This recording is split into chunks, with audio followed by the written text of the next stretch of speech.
pour vous la spécificité de l'intellectuel dans son action et qu'est-ce qui fait qu'un homme est ou devient un intellectuel? J'ai évolué sur cette question comme sur beaucoup d'autres, mais je pense qu'il y a un intellectuel classique dont j'ai fait partie et dont je fais hélas encore partie en partie. Et puis un intellectuel différent qui est apparu au mois de mai 68. Alors j'ai considéré que l'intellectuel classique, c'est celui que nous avons tous connu. Nous sommes nés, nous sommes formés des intellectuels. Les intellectuels classiques, c'était au départ quelqu'un qui se recrutait dans un secteur que j'appellerais celui des travailleurs spécialistes du savoir pratique. Ce sont des gens qui ont comme métier de constituer des données techniques ou pratiques de manière quelconque à partir d'un savoir scientifique. C'est donc ceux qui vont du savoir scientifique au savoir proprement du médecin ou de l'ingénieur. Et à ce moment-là, il se trouve donc sur un plan où individuellement il sert du particulier et il le sert à partir de notions universelles ou de pratiques universelles. C'est ainsi, mettons que le savant qui travaille en Amérique à la bombe atomique ou à des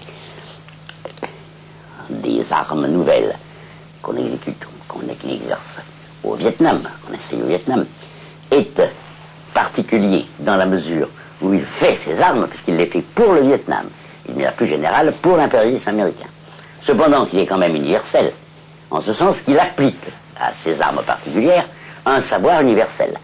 Il est universellement vrai que si vous mettez telle arme dans telle position, il en résultera tel danger.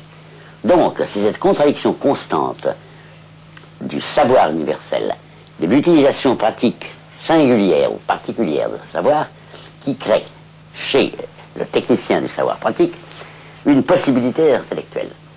Il est intellectuel à partir du moment où il saisit cette contradiction en lui, qui ressemble beaucoup à la contradiction de la conscience malheureuse de Hegel, puisqu'il y a aussi l'universel et le particulier dans cette conscience malheureuse hegelienne. Et il se trouve là, devant une contradiction qu'il ne peut pas résoudre. Ça, c'est l'intellectuel classique. Ça veut dire qu'il ne se met pas du tout en cause lui-même. Il est constitué par une contradiction qui le fait conscience malheureuse, mais il estime que sa conscience malheureuse lui permet d'être aux côtés du prolétariat, par exemple, de lui donner des conseils, de lui découvrir des vérités. Il les découvre parce que lui-même, en tant que particulier, est gêné par cet universel qui est en lui, ou comme l'universel est gêné par le particulier. Il lui donne certaines lignes de conduite, il découvre des vérités qui sont de plus en plus universelles, pense-t-il, et il se constitue ainsi comme intellectuel. Ce qui veut dire que, dans la plupart des cas, il signe des pétitions. C'est-à-dire que, voyant la différence entre une pensée, une conduite politique universelle, et la conduite et la pensée politique particulière qu'un gouvernement bourgeois mène, il dénonce la pensée particulière, la politique particulière des bourgeois au nom de l'universel. Telle est la conception classique de l'intellectuel. Il est donc très content d'avoir une conscience malheureuse.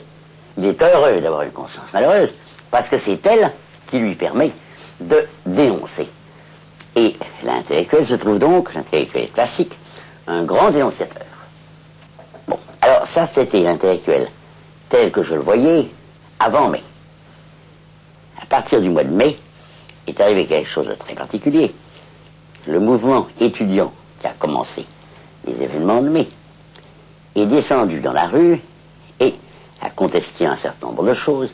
Il a contesté en particulier le cours magistral, le savoir égal pouvoir des professeurs, l'action de l'État dans la culture, le fait qu'elle était particulière, réduite à un certain nombre de gens, alors qu'elle a dû être universelle, c'est-à-dire aller à tout le monde. Et on s'est aperçu qu'à travers tout ça, ce qu'il critiquait, c'était l'intellectuel classique, entre autres.